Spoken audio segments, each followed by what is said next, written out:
ఆ, నేను ఈ ఇన్స్టిట్యూట్ నుండి గ్రూప్ 2కి సెలెక్ట్ అయ్యానండి.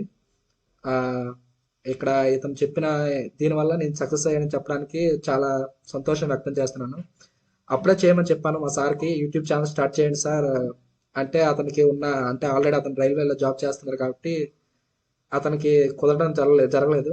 ఇప్పుడు మనందరి కోసం ఆలోచించి ఈ ఛానల్ స్టార్ట్ చేయడం జరిగింది. ఆ రిజల్ట్ వచ్చాక, నా పోస్ట్ వచ్చాక ఇంకొకసారి ఈ ఛానల్కి వచ్చి సార్ని కలవడం జరుగుతుంది. అప్పుడు ఇంకొంచెం మాట్లాడుకుందాం.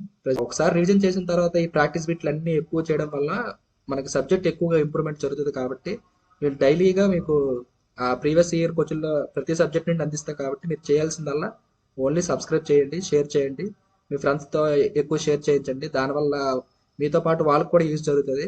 ఒకసారి క్లాస్ బాగా వినండి. అంటే మనం క్వశ్చన్ చదివేటప్పుడు సరిగ్గా చదవకపోవడం వల్ల మిస్టేక్స్ ఎక్కువ చేస్తూ ఉంటాం అనమాట. ఓకే అండి. ఇలాంటి ప్రీవియస్ ఇయర్ క్వశ్చన్లు చేసినప్పుడు మాత్రమే ఇటువంటి దొరుకుతుంది. రెగ్యులర్గా మీ ఈ ప్రీవియస్ ఇయర్ క్వశ్చన్లు చేస్తే ఎంత నుండి రిపీట్ అవుతాయండి, అంతేగాని కొత్తగా క్వశ్చన్లు రావండి. అది మీరు గమనించండి.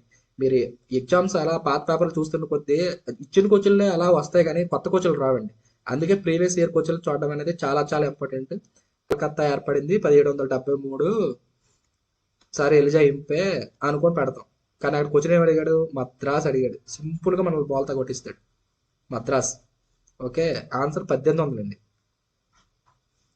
మన ఎగ్జామ్స్ రాస్తున్న కొద్దీ అలాగైతే ఇలాంటి క్వశ్చన్లు చేయగలం. అంతేగాని డైరెక్ట్గా ఎగ్జామ్లోనే రాద్దాం, ప్రీవియస్ ఇయర్ క్వశ్చన్ చూడకుండా డైరెక్ట్ ఎగ్జామ్లో రాద్దాం, ఎగ్జామ్స్ రాయకుండా డైరెక్ట్ ఎగ్జామ్లో రాద్దాం అంటే ఇలాంటి క్వశ్చన్లు మనం సింపుల్గా తప్పెడతాం. 1950 జనవరి 26 అమల్లోకి వచ్చింది. 1949 నవంబర్ 26 తారీఖున దీన్ని ఆమోదించడం జరిగింది. ఈ రెండింటికి తేడా గమనించండి. ఇదే లాస్ట్ ఇయర్, అదే గ్రూప్ 2 జరిగింది కదా, అందరూ అడిగిన క్వశ్చన్ ఇది. భారత రాజ్యాంగం ఏ సంవత్సరం అమల్లోకి వచ్చింది అడగకుండా ఏ సంవత్సరంలో ఆమోదించాడని చెప్పి 1950 జనవరి 26 ఫస్ట్ ఆప్షన్ ఇచ్చాడు. మనందరం అక్కడే పడిపోతాం. అంతే, క్వశ్చన్ జాగ్రత్తగా చదవాలి. ఎప్పుడైనా సరే ఎగ్జామ్స్ రాసేటప్పుడు క్వశ్చన్ జాగ్రత్త చదివితే మనం 50% సక్సెస్ అయినట్టేనండి. మనం చదవక అందరం చదువుతాం, కానీ ఎగ్జామ్ ప్రెజెంటేషన్లో తప్పులు ఉంటాయి అంటారు కదండి. ఇలాంటివి అంటే క్వశ్చన్ సరిగ్గా చదవకపోవడం వల్ల మనం తప్పులు పెడుతూ ఉంటాం.